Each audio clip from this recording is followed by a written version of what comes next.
Alhamdulillah ya, untuk hari ini kita bertemu lagi di mata pelajaran PPKN. Dan insya Allah untuk hari ini kita akan mempelajari tentang Pancasila sebagai nilai kehidupan, memahami makna sila-sila Pancasila dalam kehidupan sehari-hari. Tapi sebelum kita ke materi, alangkah baiknya kita berdoa dulu menurut kepercayaannya masing-masing. Ya, ayo Fikri, silakan. Duduk siap. Siap. Siap berangkat.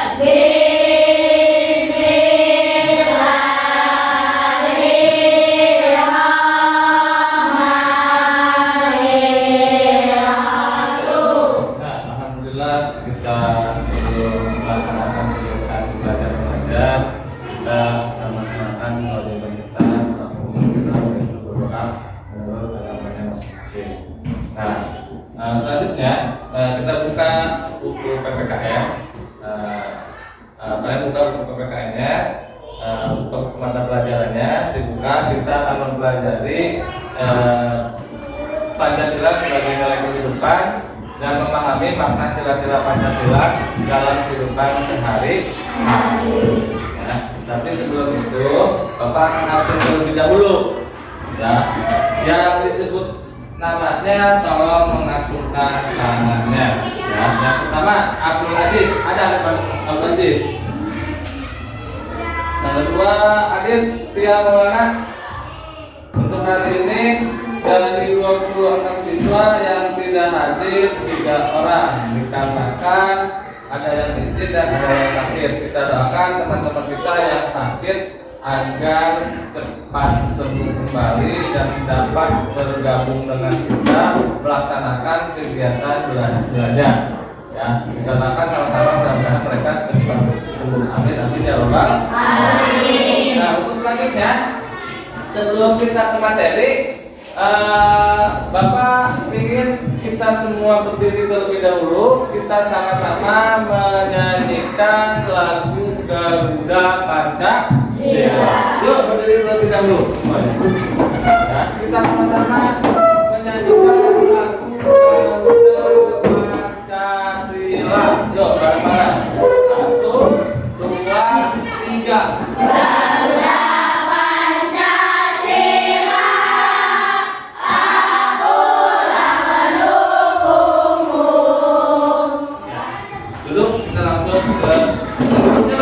Terima kasih. Kalian sudah menyanyikan lagu Garuda Pancasila. Mudah-mudahan dengan menyanyikan sebelum kita mengawali kegiatan belajar, kita menyanyikan lagu Garuda Pancasila itu lebih menumbuhkan jiwa nasionalisme kita terhadap bangsa Indonesia, atau akan lebih bangga terhadap bangsa Indonesia.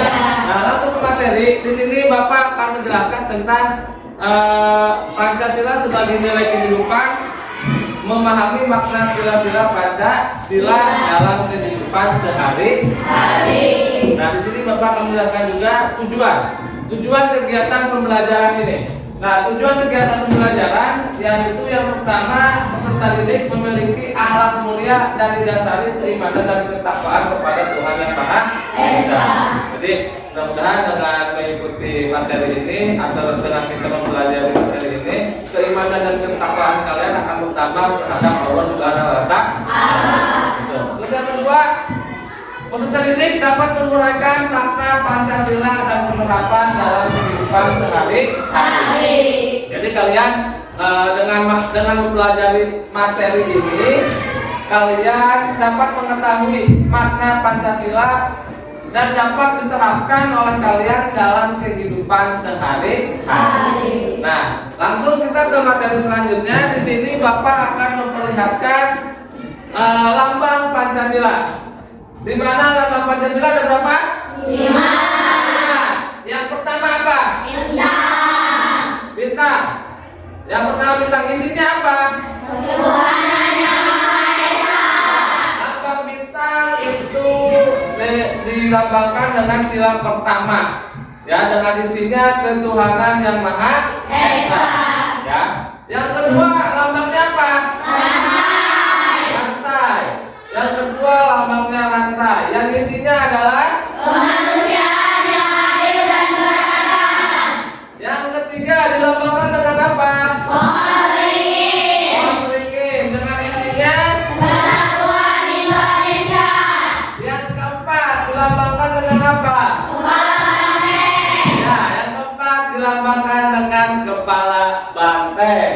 isinya kesepakatan yang dipimpin oleh hikmat kebijaksanaan dalam kemusyawaratan perwakilan. Nah, itu isi dari sila yang keempat. Dan yang terakhir dilambangkan dengan apa? Adil dan nafas. Yang isinya Keadilan sosial bagi seluruh rakyat Indonesia. yang terakhir adalah dilambangkan dengan padi dan kapas. Dengan isinya keadilan sosial bagi seluruh rakyat Indonesia. Nah, hari ini kita akan mempelajari ini, ya. Kita akan mempelajari tentang makna dari isi dari Pancasila ini. Misalnya yang pertama kayak tadi, ketuhanan yang Maha Esa, ya. Ketuhanan yang Maha Esa itu maknanya apa? Gitu. Nah, di sini kita akan pelajari. Nah, di sini sebagai materi bahan ajaran hari ini adalah sebagai dasar negara, makna Pancasila sangat penting dalam kehidupan masyarakat. Ya, jadi makna Pancasila itu sangat penting dalam kehidupan masyarakat. Kenapa? Karena kita selaku makhluk sosial otomatis akan bersosialisasi dengan masyarakat atau dengan lingkungan masyarakat sekitar kita. Ya. Nah, yang pertama kita akan bahas yaitu yang pertama tadi apa? Ketuhanan yang Maha Esa. Nah, sebagai warga negara Indonesia terdapat nilai untuk mempercayai dan bertakwa pada Tuhan sesuai dengan agama dan kepercayaannya masing-masing. Nah, di sini Bapak kita akan menjelaskan tentang contoh penerapan sila pertama dalam kehidupan sehari-hari. Di sini ada 5 contoh. Ya. Yang pertama, melakukan kewajiban agama yang dianut. Yang kedua, menghormati dan menghargai orang yang berbeda agama. Dan yang ketiga, yaitu tidak mengganggu ibadah agama lain. Nah, terus yang keempat, berteman tanpa membedakan agama. Kita harus berteman dengan siapapun. Yang terakhir, harus saling menolong tanpa membedakan agama. Kita ke sila yang kedua. Contoh sila yang kedua dalam kehidupan sehari-hari, ya. Ya. Nah, sila yang kedua ini adalah yang berbunyi apa? Kemanusiaan yang adil dan beradab. Nah, sebagai warga negara Indonesia terdapat nilai untuk mempercayai dan bertakwa pada sesuai dengan agama dan kepercayaannya masing-masing. Fungsi ini memberikan makna setiap warga negara Indonesia harus saling menghormati antar umat beragama terhadap kehidupan agar terciptanya kehidupan yang rukun dan damai. Jadi kita harus saling menghargai, menghormati. Bapak akan memberikan contoh penerapan dalam kehidupan sehari-hari. Ada 3, nggak banyak-banyak. Ya. Yang pertama, menjaga kerukunan dan keamanan di lingkungan sekitar. Yang kedua, selain menjaga kerukunan dan keamanan di lingkungan sekitar, apa yang kedua? Indira, coba sebutkan. Menghargai dan menghormati semua orang sebagai individu yang memiliki hak asasi manusia. Iya, kita harus menghargai dan menghormati. Ya. Terus yang selanjutnya, yang terakhir, yaitu kita harus menolong dan memberi perhatian pada orang yang mengalami kesusahan. Nah, kita harus selanjutnya. Nih, sila ketiga. Nah, di sini kita akan mempelajari contoh penerapan dalam kehidupan sehari-hari yaitu sila ketiga. Nah, di sini kita akan mempelajari contoh penerapan dalam kehidupan sehari-hari. Tadi yang sudah Ali sebutkan, yang pertama tidak membeda-bedakan Tuhan dari manapun asalnya. Nah, terus yang kedua, menghargai setiap budaya dan ciri khas dari setiap daerah di Indonesia. Nah, terus yang ketiga, tidak bersikap rasis atau membedakan orang lain dari latar melakukan keturunan suku dan ras. Nah, kita tidak boleh bersikap rasis. Nah, yang selanjutnya bangga terhadap keberagaman yang ada di Indonesia. Nah, itu sila ketiga persatuan Indonesia. Nah, selanjutnya yang keempat, yaitu sila keempat kerakyatan yang dipimpin oleh hikmat dan kebijaksanaan, ya, dalam permusyawaratan dan kewakilan. Artinya, setiap warga negara tidak boleh memaksakan kehendak pada orang lain, meski pastinya akan ada perbedaan pendapat dan cara pandang. Sila keempat menegaskan akan pentingnya bermusyawarah atau berdiskusi. Jadi penting nih. Jadi sila keempat ini menjelaskan akan pentingnya musyawarah dan berdiskusi. Nah, di sini Bapak akan memberikan contoh penerapan sila keempat dalam kehidupan sehari-hari. Ya, coba Alifah. Yang pertama apa Alifah? Menghargai pendapat orang lain. Nah, menghargai pendapat orang lain. Kalian harus menghargai pendapat orang lain. Ya. Jangan sampai ada orang lain berpendapat kalian tidak suka dengan pendapat itu. Kalian malah tidak menghargai. Tapi hargailah pendapat orang lain. Nah, itu. Tidak, yang kedua Mega. Mengikuti diskusi dan berani menyampaikan pendapat. Nah, mengikuti diskusi dan berani menyampaikan pendapat, ya. Yang ketiga, tidak memaksakan kehendak pribadi saat mengikuti musyawarah. Intinya kalian tidak boleh menjadi sikap egois. Yang keempat, menghormati dan melakukan keputusan bersama dalam musyawarah. Nah, itu contoh dari sila keempat. Nah, terus yang selanjutnya sila kelima. Apa itu sila kelima?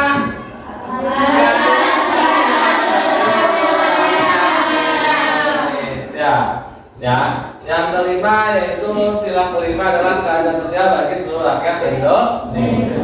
Nah, sila ini memiliki makna tentang mengembangkan perbuatan luhur dengan cara keluarga dan gotong royong, selalu bersikap adil dan memahami antar hak dan kewajiban agar bisa menghormati hak orang lain sesama bangsa Indonesia. Contohnya ada dua. Yang pertama, bersikap adil terhadap sesama. Yang kedua, coba bacakan. Tati, apa yang kedua? Nah, kita harus memiliki sikap bergotong royong. Intinya harus saling membantu. Nah, sampai sini ada yang tanyakan? Nah, tugas Bapak akan bagi ya. Kelompok pertama, Angga, coba berdiri Angga. Muhammad Jaki Akila berdiri. Siti Alifah berdiri. Aljahra berdiri. Tiara berdiri. Nah, itu kelompok pertama, ya.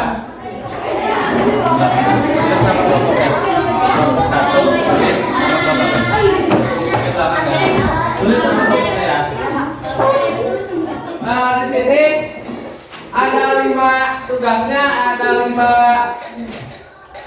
lambang Pancasila. Ya, ada 5 lambang Pancasila. Seperti yang lambang pertama yaitu lambang bintang. Isinya apa? Ketuhanan yang Maha Esa. Dari kelima lambang ini cocokkan. Mana misalnya lambang bintang, kalian cocokkan maknanya dengan yang mana? Paham ya? Kalau paham, langsung kerjakan, tulis nama kelompoknya. Ya, Bapak bimbing. Nah, yang udah kita presentasikan ya. Ya. Kelompok pertama, Bapak ingin kelompok Indira menyampaikan gambar dari simbol Pancasila, sila yang pertama. Silakan Indira. Ya, yang berbicara Fikri boleh. Silakan Fikri. Ya, dengarkan. Bangsa Indonesia mengakui dan percaya kepada Tuhan Yang Maha Esa. Ya, lambang dari sila yang pertama itu apa, Pik? Bintang. Maknanya menurut kelompok Fikri, dari bintang itu yang berisi ketuhanan Yang Maha Esa adalah bangsa Indonesia mengakui dan percaya kepada Tuhan Yang Maha Ya, gimana? Menurut kalian? Betul? Oke, kita aplaus buat kelompok Fikri. Ya, tangan. Bapak ambil tugasnya ya, Bapak ambil buat Bapak berikan reward atau nilai. Ya, yang mungkin itu aja untuk pertemuan hari ini. Dan sebelum Bapak tutup, Bapak pengen Rizky berdoa dulu terlebih dahulu. Ayo Ki. Siap. Siap, mulai.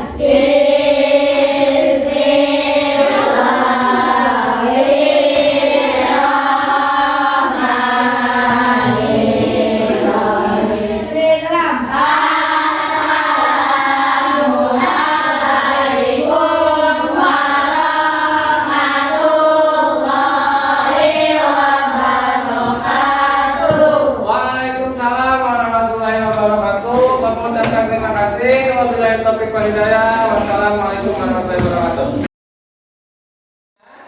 Kita akan langsung ke materi. Apa materi yang akan kita bahas? Yaitu materi yang akan kita bahas yaitu konstitusi dan norma masyarakat atau bentuk norma dan aturan dalam kehidupan sehari-hari. Nah, pas minggu kemarin Bapak sudah menjelaskan sedikit tentang ada berapa sih norma yang berlaku di masyarakat? Ada berapa?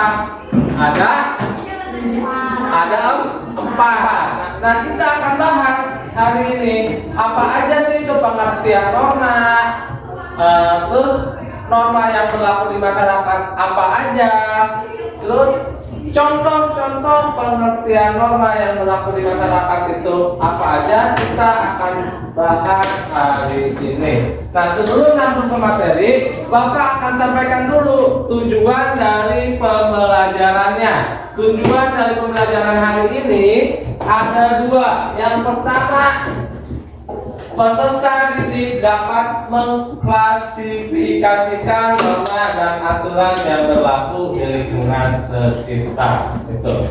Yang kedua, peserta didik dapat memberikan contoh pelaksanaan norma di lingkungan sekitarnya. Itu tujuan pembelajaran hari ini. Dan mudah-mudahan dengan kita mempelajari materi hari ini, kalian bisa mengklasifikasikan norma yang berlaku di lingkungan masyarakat.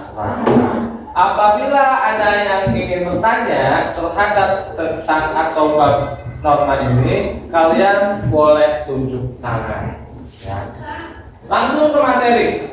Nah, untuk materi yaitu kita akan mempelajari tentang yang pertama, kita akan belajar tentang norma yang berlaku di masyarakat. Tapi sebelum kita langsung ke norma yang berlaku di masyarakat, Bapak akan bahas dulu tentang arti norma. Ya, arti norma di sini, norma adalah kaidah atau aturan yang harus dipatuhi oleh setiap manusia dalam menjalankan berbagai aktivitas kehidupannya, dalam kehidupan di keluarga, masyarakat, maupun kehidupan berbangsa dan bernegara. Jadi pengertian norma adalah kaidah atau aturan yang harus dipatuhi oleh setiap manusia. Apabila kita langgar, itu akan ada sanksinya. Ya, entah itu sanksinya berupa hukuman sosial ataupun hukuman kurungan penjara. Apakah norma sama dengan peraturan? Jawabannya sama atau tidak? Jawabannya tidak sama. Apa peraturan itu? Coba bacakan Indira. Peraturan mempunyai arti yang Lebih luas. Peraturan itu adalah aturan-aturan yang mengatur perilaku atau perbuatan kita. Biasanya peraturan itu tertulis dibagi yang melanggar ada sanksinya atau hukumnya. Misalnya, peraturan lalu lintas. Biasanya peraturan lalu lintas itu tertulis. Bagi yang melanggar Akan dikenakan sanksi. dikenakan sanksi yang tegas. Sanksinya bisa berupa teguran, hukuman, kurungan atau denda. Sanksi yang berupa denda atau hukuman, kurungan diputuskan setelah diproses Di pengadilan. Pengadilan adalah tempat untuk memutuskan seseorang bersalah atau tidak. Nah, itu adalah pengertian dari peraturan. Jadi norma merupakan ukuran perilaku baik atau buruk dan pantas atau tidak pantas. Biasanya norma itu disesuaikan dengan kebiasaan adat istiadat masyarakat setempat. Nah, selanjutnya kita akan bahas bentuk-bentuk norma.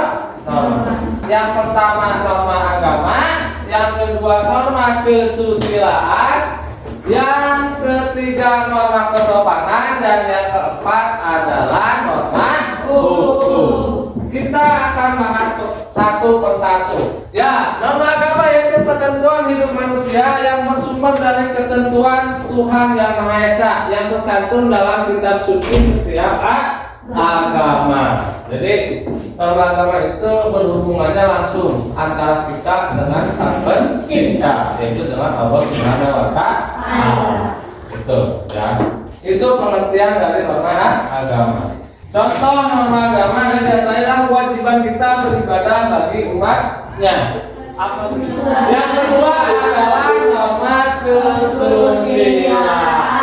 Nah, norma kesusilaan yaitu ketentuan dalam pergaulan manusia yang bersumber dari hati nurani nih, dari kita nih. Ya. Misalnya seperti apa? Contohnya adalah seperti kewajiban kita berkata jujur setiap kali bergaul dengan orang. Tiga, yaitu norma kesopanan, yaitu ketentuan dalam kehidupan manusia yang timbul dari hasil pergaulan manusia di dalam masyarakat. Intinya kita harus sopan. Dan yang terakhir yaitu norma hukum. Ya. Apa itu norma hukum? Itu aturan yang dibuat dan ditetapkan oleh badan yang berwenang mengatur manusia dalam kehidupan berbangsa dan bernegara, berisi perintah dan larangan. Sanksi terhadap norma hukum sifatnya tegas dan nyata serta mengikat dalam maksa bagi setiap orang tanpa kecuali, biasanya berbentuk hukuman penjara dan denda. Jadi norma hukum ini sifatnya memaksa. Mau tidak mau, suka tidak suka, kalian harus laksanakan dan kalian harus jalankan. Nah, norma setiap orang yang melakukan pembunuhan maka dia akan dihukum penjara yang lamanya sesuai dengan ditentukan oleh hakim dan pengadilan. Norma masyarakat ada berapa tadi? Yang pertama norma apa? Yang kedua? Yang ketiga? Yang keempat? Tuh. Ada yang ditanyakan sampai sini? Ada yang ditanyakan tidak? Kalau tidak, Bapak akan bagi kelompok. Angga, M. Jaki, Sinti Alifa, Al-Jahra, Tiara. Ini tugas kelompoknya. Setelah selesai, Bapak ingin kalian presentasi. Ya? Hah? Perwakilan kelompoknya saja. Silakan. Tolong didengarkan oleh kelompok yang lainnya. Kita kasih tepuk tangan terlebih dahulu.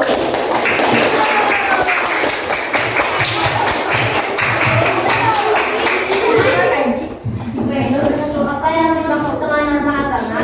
Norma agama adalah aturan atau kaidah yang bersifat sebagai petunjuk pedoman hidup yang berasal dari Tuhan yang disampaikan melalui utusan yang perintah, larangan atau dan anjuran-anjuran.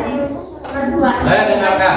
5 contoh norma agama dalam kehidupan sehari-hari. Contoh norma agama dalam kehidupan sehari-hari yaitu rajin melakukan ibadah dan membaca kitab suci sesuai dengan keyakinan yang dianut, tidak mencuri sesuatu yang bukan milik kita, jangan suka berdusta atau berbohong dengan orang lain, tidak melakukan pencuri dan minum minuman keras, tidak memfitnah orang lain. Ya,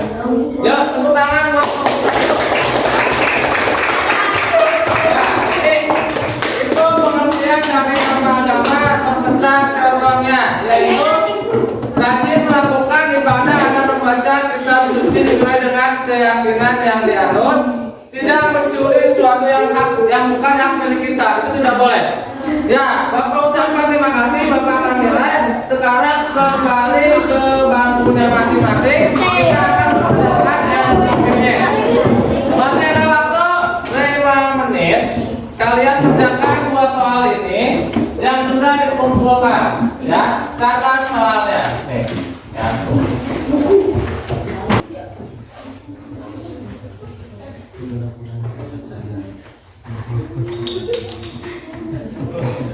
Ini soalnya ada 2. Yang pertama, jelaskan apa yang dimaksud dengan norma, dan yang terakhir, sebutkan macam-macam norma yang berlaku di masyarakat. Yang mudah bisa dikumpulkan. Yang mudah bisa dikumpulkan.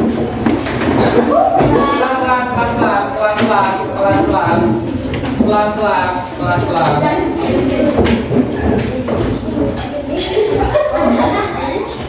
Oke, kalau tidak ada lagi, kalian merapihkan peralatannya.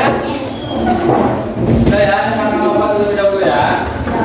Oke, alhamdulillah untuk kegiatan hari ini kita sudah laksanakan. Mudah-mudahan apa yang kita pelajari kalian bisa pahami, dan kita akan berjumpa lagi minggu depan tentang materi yang lain. Ya, untuk selanjutnya kita akan tutup kegiatan ini dengan sama-sama mengucapkan Alhamdulillahirabbil alamin. Selanjutnya silakan Fikri Muhammad Rizky untuk menyiapkan doa atau untuk memimpin doa. Siap, mulai.